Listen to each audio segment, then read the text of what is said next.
20h30 sur la CRTV. Madame, Messieurs, bonsoir. Les titres de l'actualité. Cannes 2021, contrôle de balles du gouvernement. Les préparatifs de l'événement avancent à grands pas vers un feu d'artifice. Le Premier ministre Joseph Dione Ngouté présidait ce jour une réunion de suivi. Passe à Laurentine Bekono en direct de l'immeuble Étoile. Pour les détails, dès le coup d'envoi du 20h30. En nécrologie, Nkoti François, le testament du Makossa ferme son studio. L'artiste, homme politique, promoteur culturel et écrivain est mort ce mercredi à Douala des suites de maladie. Mise en scène du spectacle de sa vie par Serge Atanabisso dans ce journal. Et puis, tourisme dans le sud, invitation au voyage dans la préhistoire. La roche de Mesese dans le Djaïlobo fait courir. Découverte de cette merveille datant de l'âge de la pierre taillée dans cette édition. Voilà pour les titres. Avant toute chose, un geste barrière et un message du président de la République.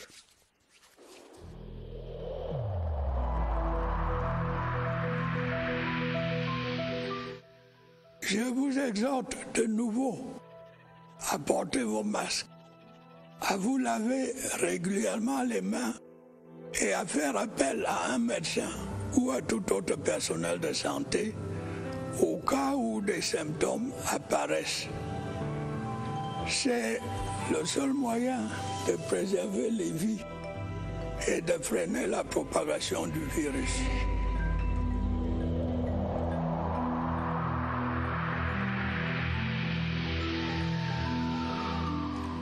Elles sont bonnes, les nouvelles de l'immeuble Étoile sur les préparatifs de la Coupe d'Afrique des Nations de football 2021. Pas d'inquiétude quant à la production du signal par la CRTV, par exemple.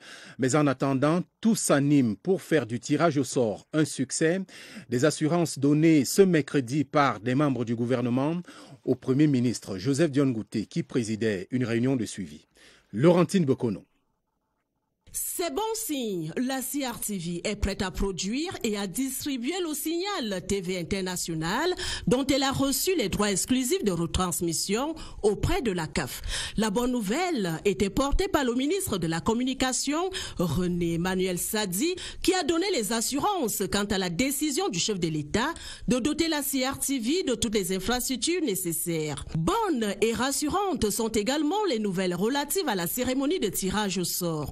Un bon niveau de préparatif par rapport au chronogramme d'exécution des différentes tâches. De l'eau pure coule sous les ponts de la Cannes. Les installations de production de l'eau potable sont achevées et formatées aux normes de la CAF. Dans la plupart des infrastructures sportives dédiées à la Cannes, reste à garantir la fourniture en électricité des stades de Lembe, de Limbe et de Bafoussam encore en difficulté. Mais la solution est d'ores et déjà trouvée. Elle sera actée au cours des prochains jours. Cette dynamique de succès ainsi que le sentiment du devoir bien accompli a prescrit le Premier ministre chef du gouvernement Joseph Dione Ngouté sont à mettre au cœur de l'action de tous les intervenants engagés dans la réussite de cet important rendez-vous sportif. Les présidents des conseils régionaux étaient également reçus cet après-midi à l'immeuble Étoile par le chef du gouvernement. À la tête de leur délégation, le président du conseil régional du Sud, Emmanuel Mvey, il s'est confié à Laurentine Bekono au sortir de cette audience. Nous l'écoutons. Nous avons eu un échange au cours duquel nous avons présenté certaines de nos doléances. Son Excellence, Monsieur le Premier ministre, nous a rassuré que tout est mis en œuvre pour que nous ayons les moyens de faire face à notre mission qui est le développement local et l'amélioration des conditions de vie des populations qui attendent beaucoup de cette décentralisation. Et nous avons rassuré, Monsieur le Premier ministre, de notre engagement. La nouvelle fait un bruit d'orchestre depuis cet après-midi. Nkoti François s'est éteint, pionnier du groupe mythique de Makossa, Black Steel, l'ancien maire de Bonalea et promoteur culturel du festival Fromarik, a succombé à une longue maladie à l'hôpital général de Douala. Atmosphère de deuil, Marie-Gabrielle Feugue.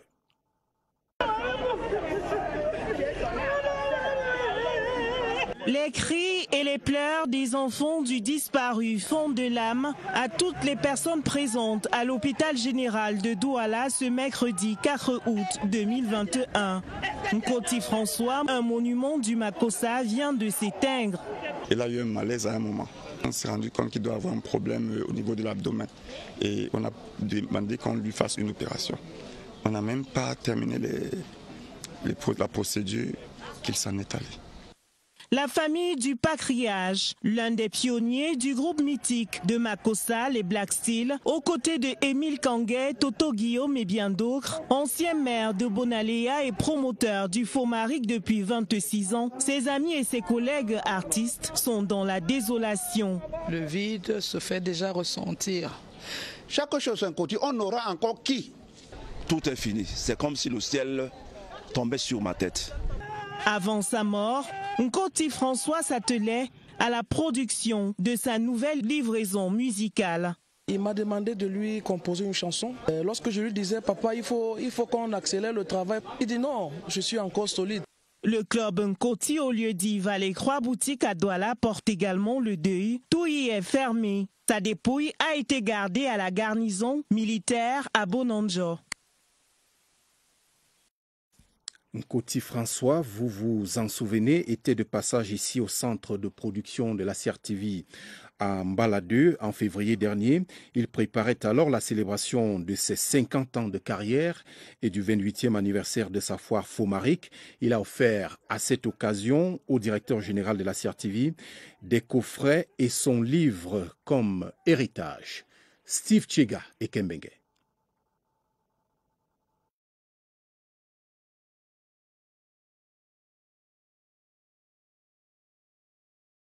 Tchega et Kembenge que nous devons avoir dans cette partie réservée essentiellement à cette nouvelle et même aux hommages et à l'évocation de la mémoire de Nkoti François qui nous a donc quittés aujourd'hui même à Douala. C'était à l'hôpital général de la capitale économique. Et si tout est maintenant réglé, nous allons peut-être avoir, avant Steve Tchega et Kembenge, quelques évocations de Serge Atanabiso, de ce disque qui est complètement rayé, le disque de Nkoti François. À l'image du laboureur de la fable sentant sa mort prochaine, l'artiste a parlé tour à tour au travers d'une dernière sortie musicale, un double album, et d'un livre dans lequel il se raconte à tout prendre. C'était là un testament que relie pour nous avec nostalgie Serge Atanabiso.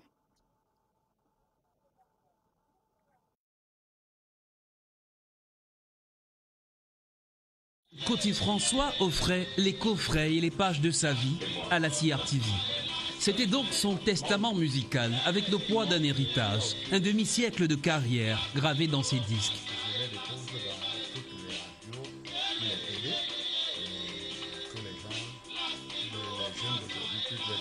Cette pile compile ses vies de piliers du Makossa, de batteurs, chanteurs, producteurs et entrepreneurs culturels. Le père du Fomaric. Cette veille d'anniversaire scintillait de ses prouesses. Nkoti François, 70 ans le 15 février, préparait les 28 ans du Fomaric. Une marque déposée qu'il raconte dans On m'appelle Desto. 290 pages d'un destin plein de ses multiples vies. Vie de maire de Bonalea avec l'écharpe du RDPC, bien loin de ses années d'enfance où pourtant il avait rêvé d'arborer une soutane de prêtre. Mais le destin de Desto a révélé un ancien d'église. Ses mains croisées d'anciens font donc autorité. Le sage Nkoti, réputé pour sa dignité et sa joie de vivre, avec laquelle il nous raconte la création du groupe des Black Steel en 1972 avec Toto Guillaume et Émile Kangué. Transmettre aux générations cadettes. Et pour cela, il faut conserver ce patrimoine audiovisuel de la musique et le diffuser partout. Nkoti François laisse un répertoire de Makossa fleuri et tant de disciples comme Martino Gallet avec lui ici. Nkoti François a tout donné et tout sourire, c'est lui qui dit merci. Les mains levées vers le ciel. Des musiques éternelles. Nkoti François savait se raconter à travers ses musiques, mais également à travers ce livre autobiographique, évocation de son testament, Serge Atanabiso. Pour le méga concert spécial 50 ans de carrière, c'est mort. Autant mort que Desto en ce moment. Un livre gai, une autobiographie massive, nous l'avait pourtant annoncé pour le mois de mars, comme le cadeau que Desto avait gardé à ceux qui l'ont tant choyé en 70 ans sur Terre. Ce livre est une liste de merci aux parents, particulièrement maman, chanteuse des Séouais, de qui Nkoti François avait hérité ce don du chant et cette voix perçante à part. Aux compagnons de route du leader qu'il a toujours été, lui le fondateur de 4 groupes au moins, Franco Jazz à l'âge de 10 ans déjà, Club Koti à Souza, Black Steel en 1972 et même John Co et Desto, la paire Nkoti Sale John. Nkoti, dans son livre, reconnaît au moins 150 compositions, plusieurs talents découverts, dont Eugen Ekwala, Belkatobi, Longue Longue. Les amis et adversaires politiques s'y trouvent, eux qui ont forgé et formé l'ancien maire RDPC de Bonaléa entre 2002 et 2013. Nkoti éternel, c'est déjà ce surnom de Desto Peller, hérité d'un ancien blanc de la régie Fercam, à qui ses camarades de jeu trouvaient une silhouette identique à celle du jeune Koti. C'est aussi à travers la foire musicale et artistique Fomaric. Ce vieux bébé, maintenant de 30 ans, Nkoti a aimé Annette Eboko et Dimo, qui l'a précédé dans l'au-delà, son épouse éternelle. Les retrouvailles, Dieu les a prévues pour ce 4 août 2020. On l'appellera Desto. Là-bas aussi, peut-être. Toute la compassion et la solidarité du 20h30. Et dans le dossier justement du 20h30, 2 tableaux. Pour commencer, le clair-obscur de l'alimentation en électricité qui tient régulièrement des quartiers, voire des villes entières dans l'eau noire, et les va-et-vient de l'eau courante causant aux ménages un effet de douche écossaise.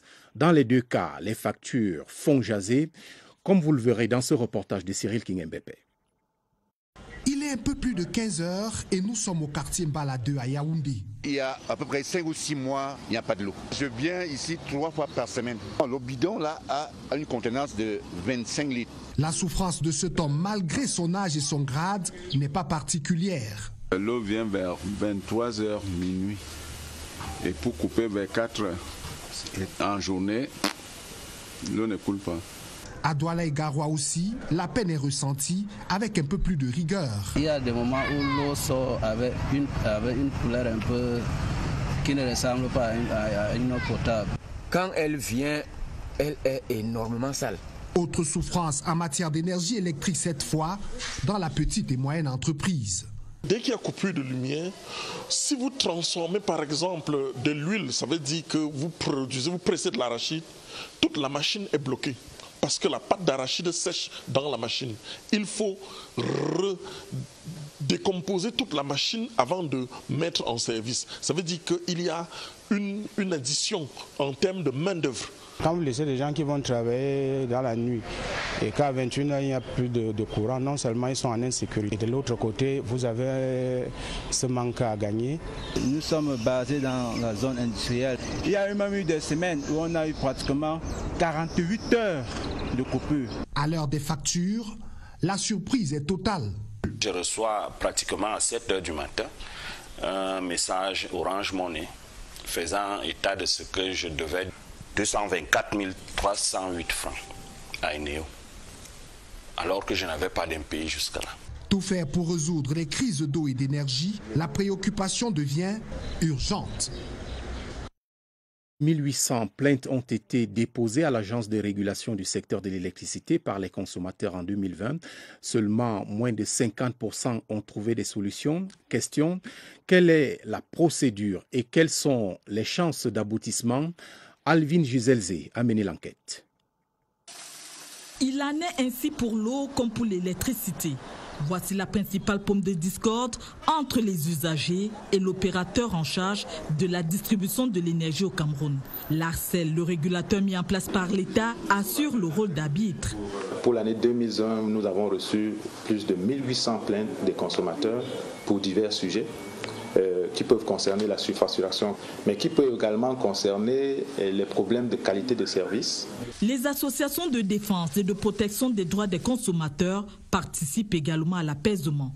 À partir du moment où le consommateur a écrit à Eneo que ma facture, je la sens surfacturée, une association de consommateurs donc, va maintenant avec le consommateur chez Eneo pour défendre ses droits. Avec les vives tensions, il faut parfois recourir au tribunal conciliatoire. 41% des cas sont résolus à la satisfaction des deux parties. Et lorsque toutes les issues ont été explorées, sans parvenir à une entente, les juridictions compétentes entrent en jeu. Lorsque cette fois la conciliation n'a pas satisfait tous les deux parties, on saisit le juge pour obtenir réparation. Si c'est à moins de 10 millions, c'est le juge du tribunal de première instance du lieu du sinistre. Les rapports entre les opérateurs de l'eau et de l'énergie et les usagers sont comparables à un mariage de raison. Pas facile, comme on le voit, d'être consommateur d'eau courante ou d'électricité. La formule est pourtant connue de tous en théorie, en tout cas, le client est roi. Il devrait aussi garder sa couronne dans la pratique quotidienne. Le commentaire de la rédaction, Lucrèce Mebenga. Il y a beaucoup de plaintes sur la qualité du service. Et ça doit s'arrêter.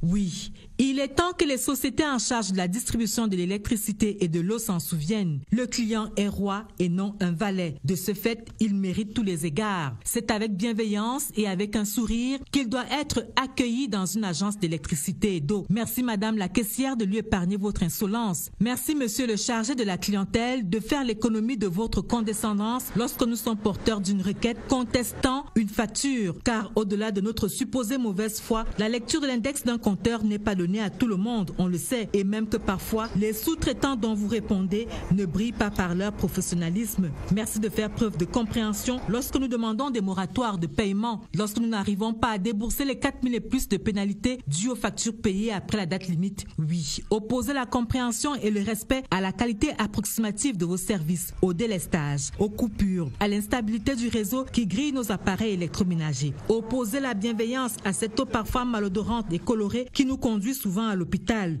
Oui, d'accord, certains d'entre nous brillent par leur malhonnêteté et vous disputent votre place de distributeur. Mais dans quelle proportion? Messieurs et dames des sociétés en charge de la distribution de l'eau et de l'électricité, faites enfin vôtre les règlements de service et les cahiers de charges. Parce que sans les clients que nous sommes, vous ne seriez certainement pas là. Faites donc écho à cette injonction ministérielle. Ça doit s'arrêter. Le message est donc passé, nous l'espérons. Coup d'œil à présent sur les balances de paiement du Cameroun comptant pour 2018 et 2019. Elles étaient en examen ce mercredi à Yaoundé, assises présidées par le ministre des Finances, Louis-Paul Motazé. Les conclusions dans ce reportage de Joël Igor Abanda. Les résultats de 2018 et de 2019 affichent des comptes courants déficitaires de 777,6 milliards de francs CFA, dont 3,6% du PIB, et de 992 milliards de francs CFA, soit 4,4% du PIB. Pour ce qui est de l'année 2020, les résultats provisoires affichent un déficit courant qui s'est réduit à 872 milliards de francs CFA, soit 4% du PIB. Le déficit s'est creusé encore en 2019 par rapport à 2018. En 2020, on a bon espoir que le déficit du compte courant va se réduire. Des chiffres qui préoccupent le comité technique national de la balance des paiements, présidé par le ministre des Finances, Louis-Paul Motazé. C'est l'examen de cette même balance qui a amené les autorités à adopter une politique d'import-substitution qui signifierait qu'il vaudrait mieux qu'on remplace certaines importations, pas de la production locale, à une réforme structurelle de notre économie aussi. Cette première session du comité technique national de la balance des paiements intervient dans un contexte particulier marqué par la pandémie de Covid-19, pour laquelle la riposte a nécessité des mesures restrictives qui ont impacté négativement l'évolution des transactions internationales sur les biens et services. Le suspense ne va plus durer pour les candidats au probatoire général. L'Office du baccalauréat du Cameroun annonce les résultats pour la fin de cette semaine. Assurance donnée à la ministre des Enseignements secondaires, la professeure Pauline Nalova-Lyonga, qui était allée prendre ce mercredi le pouls des délibérations. Sadou Mamoudou. Passé les civilités d'usage, Pauline Nalova-Lyonga rentre dans le vif du sujet. Les délibérations du probatoire de l'enseignement secondaire général dans un contexte marqué par la polémique autour de la proclamation des résultats de cet examen certificatif. Aucun enseignant ne pourrait se satisfaire de vendre les résultats des enfants. Ce n'est pas possible au Cameroun. La communauté éducative aura les résultats gracieusement via les zones du poste national de la CRTV. L'approche par compétences aidant, les statistiques s'annoncent plutôt satisfaisantes. Avant, vous pouviez avoir 9 de moyenne Et on dit les matières du premier groupe, vous avez 5.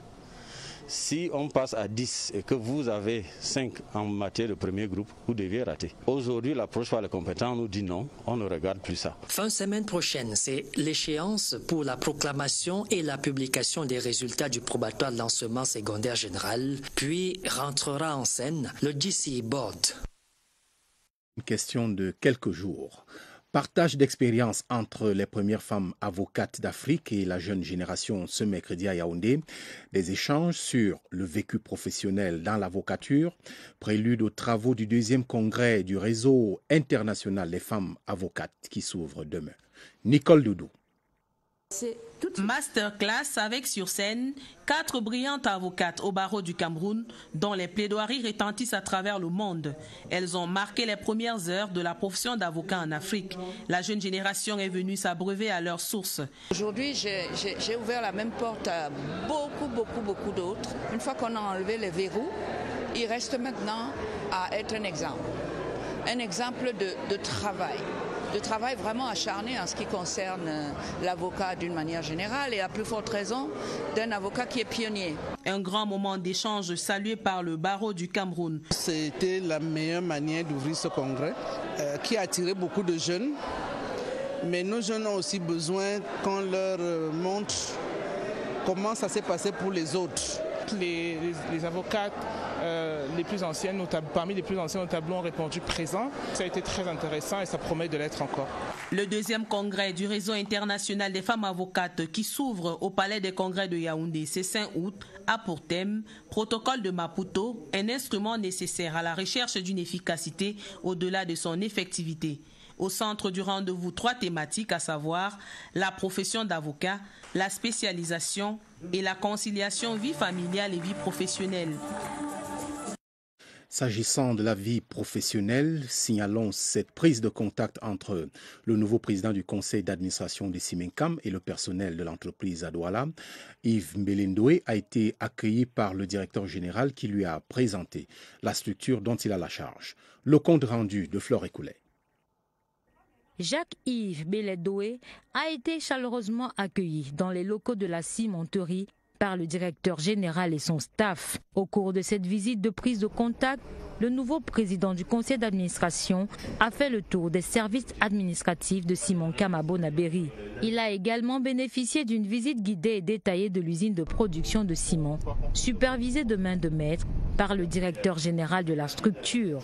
S'en est suivi une réunion en visioconférence avec tout le personnel de l'entreprise à qui le directeur général a pris soin de présenter le nouveau président du conseil d'administration. La séance de travail que nous avons eue avec tout le personnel, chaque direction a pu présenter des projets où elle se trouve et quelle est la projection pour les années qui arrivent. En principe, si tous les moyens sont réunis, j'ai tout à fait confiance pour un avenir meilleur pour cette société.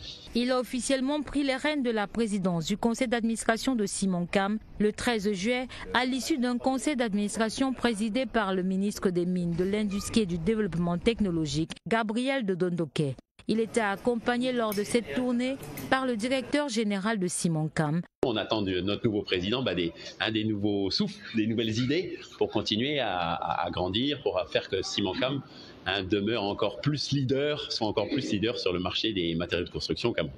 Ce fut aussi l'occasion pour Benoît Calichet de faire la lumière sur la lettre du ministre du Commerce relative à l'augmentation du prix du ciment sur le marché. Aujourd'hui, ce qu'on a décidé, c'était simplement de geler pour l'instant les prix du ciment, où les ristournes sur les réseaux de distribution. Et on attend avec la collaboration du ministère du Commerce pour trouver des solutions. Le nouveau président du conseil d'administration, Jacques-Yves Mbelendoué, est docteur vétérinaire de profession et a été ministre camerounais de l'eau et de l'énergie de 1997 à 2002.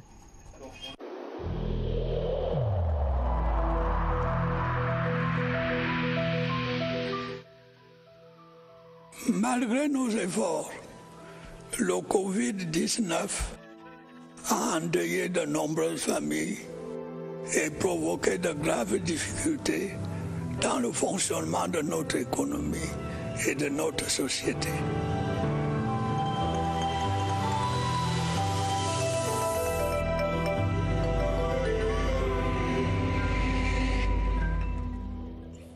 Sur le front de la lutte contre la pandémie à coronavirus, la surveillance aux frontières est maintenue. Le dépistage des passagers en provenance de l'extérieur reste valable aux aéroports. Son bien fondé est clarifié par le docteur Joseph Fokam. Le virologue est l'invité d'Évariste Eyenga. Entretien à partir du centre des opérations des urgences de santé publique ici à Yaoundé. Bonsoir Évariste. Une question ce soir. Peut-on passer outre ce dépistage?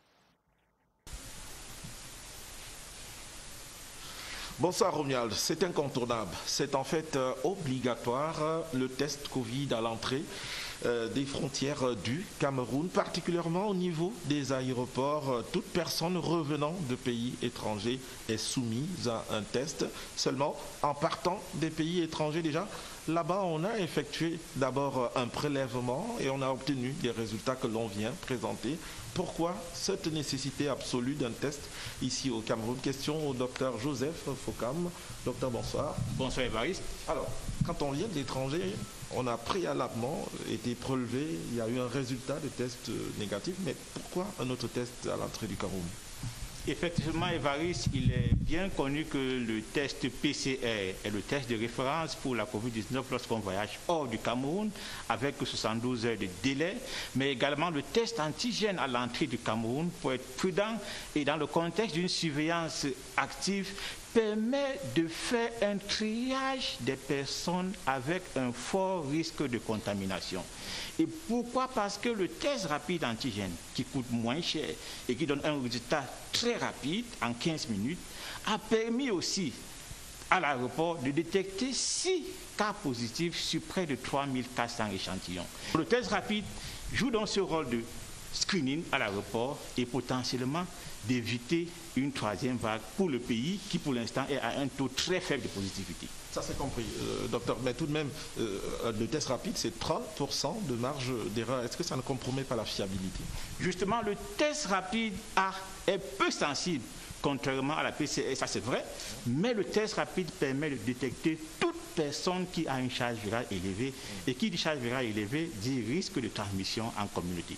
Merci beaucoup pour tous ces éclairages, docteur Joseph Fokam. On l'a noté, c'est bien cela. Il s'agit de surveiller l'entrée, l'importation éventuelle de virus. Voilà pourquoi ce test à l'aéroport est incontournable, obligatoire. Tout à fait clair, mon cher Évariste. Bonne soirée. Le coronavirus qui se donne donc à lire désormais dans un troisième ouvrage commis par Jesse Apindongo. L'auteur l'a présenté au public hier à Yaoundé, un recueil de 19 leçons sur la pandémie à Covid-19. Le livre intitulé Koro Lerner veut protéger les prochaines générations d'une maladie semblable et faire un témoignage pour l'histoire. Laurence Okalia. Un nouveau livre au programme de l'éducation à la Covid-19. L'auteur de Koro Lerner révèle les contours de la pandémie avec cet oxygène que respirent les 182 pages en français et en anglais. Je me suis tout simplement posé la question, si on touche le fond, qu'est-ce qu'on a à retenir, qu'est-ce qu'on va transmettre aux prochaines générations, non pas pour qu'ils répètent ce qu'on a vécu, mais pour qu'ils puissent tirer les leçons.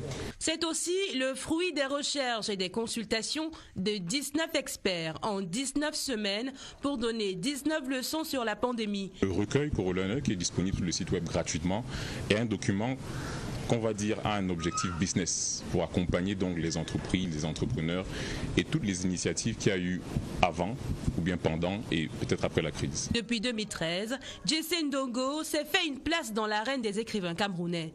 Koro Lerner est son 3e ouvrage et pas le dernier. En politique, l'opération de renouvellement des bureaux des organes de base du RDPC démarre dans 3 jours au Cameroun et à l'étranger. Le secrétaire général du comité central du Rassemblement démocratique du peuple camerounais appelle les responsables du parti à faire preuve de discipline et de transparence. C'était au cours d'une réunion tenue ce jour. Je vous propose d'écouter Jean Koueté dans cet extrait recueilli par Augustin Guizana. Dans cette perspective, nous vous recommandons la plus grande perspicacité dans l'analyse des dossiers afin de sélectionner des candidats correspondant au profil tracé par le président national, étant entendu que l'indiscipline, le manque d'humilité, l'opportunisme, l'arrogance, la défiance envers les autorités, le militantisme occasionnel, l'esprit d'exclusion, la méconnaissance du fonctionnement du parti sont intolérables. Un peu de tourisme à présent, si vous le voulez bien. Partons pour un village de la région du Sud, Mesese précisément. Là-bas, une roche préhistorique est au centre des attractions. Les autochtones lui prêtent même des pouvoirs surnaturels. Découverte de la roche de Mesese, Christian Blondel-Abia. Entre Sammelima, chef-lieu du département de Djaïlobo, et Moyomosala, le village Mesese. Il y fait bon vivre avec des familles dynamiques et accueillantes. Mesese est réputé pour ses merveilles naturelles, la plus importante étant le site touristique. Par sa taille, ce rocher donne l'impression de se trouver à proximité du visiteur. Pourtant, il faut serpenter les sentiers parfois jonchés d'épines pour l'atteindre au cœur de la forêt. Le rocher de Mesese existe depuis les temps anciens. Lorsque nos parents voulaient se réfugier, quand ils fuyaient, dès que quelqu'un disait ça à Mesese, on savait que lui il fuit déjà, il vient entrer là-dedans. D'où vient toujours Mesese. Ce rocher, c'est le lien ombilical des essais. Il y a eu beaucoup de mariages qui sont liés, consolidés par ce rocher. Les visiteurs ont de quoi se divertir. Aucun des contemporains ne connaît la provenance des plantes qui y poussent. Cas de ces ananas au goût unique. Qui ne sont pas de très grande taille, mais sont très sucrés par rapport aux ananas qu'on vend souvent sur le marché.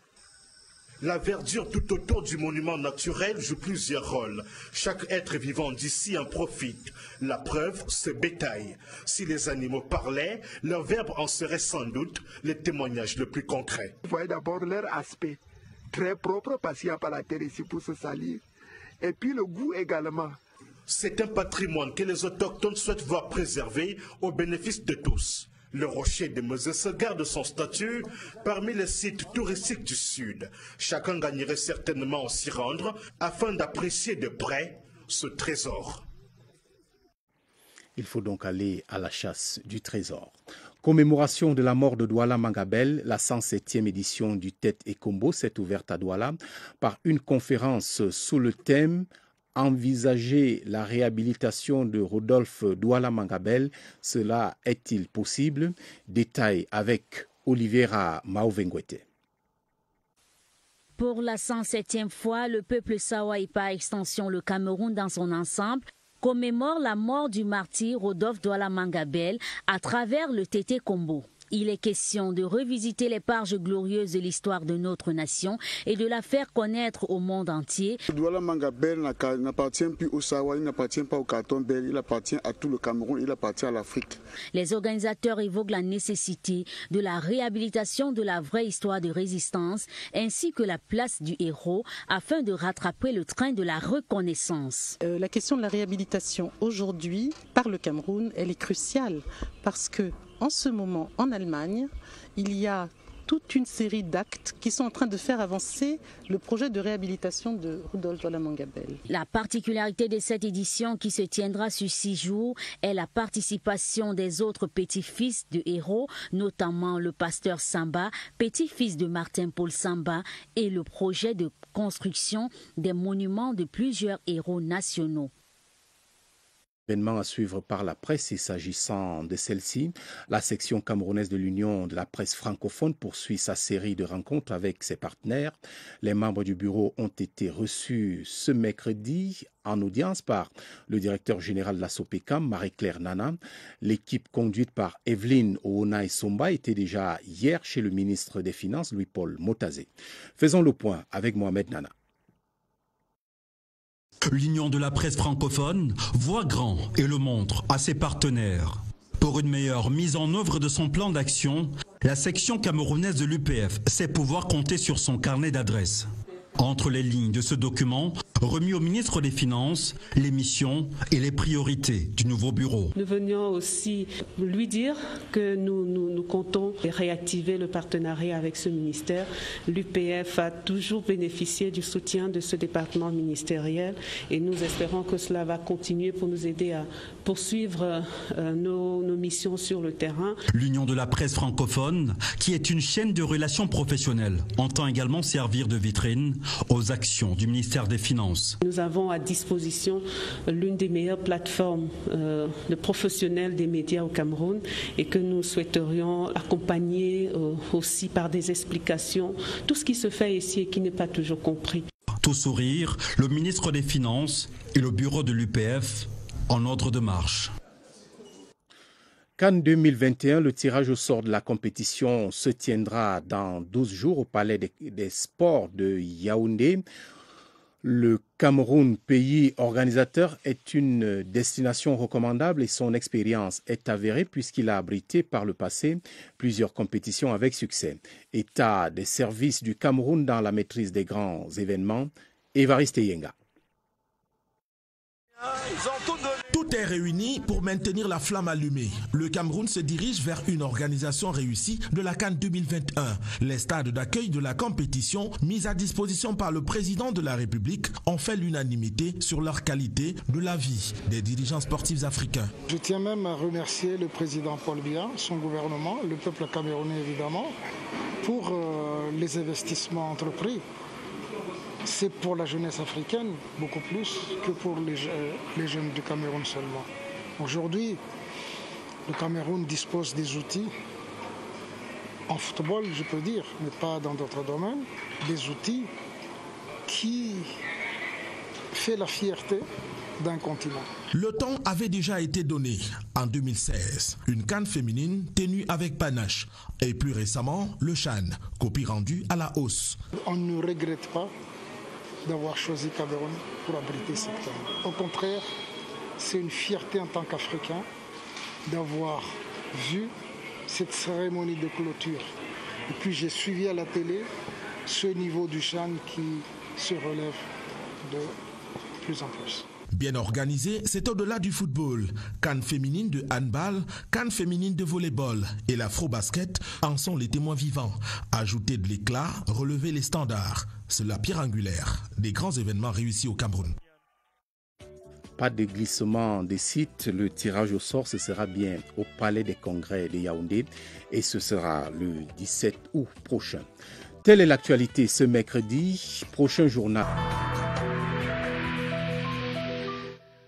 Je vous exhorte de nouveau à porter vos masques, à vous laver régulièrement les mains et à faire appel à un médecin ou à tout autre personnel de santé au cas où des symptômes apparaissent. C'est le seul moyen de préserver les vies et de freiner la propagation du virus.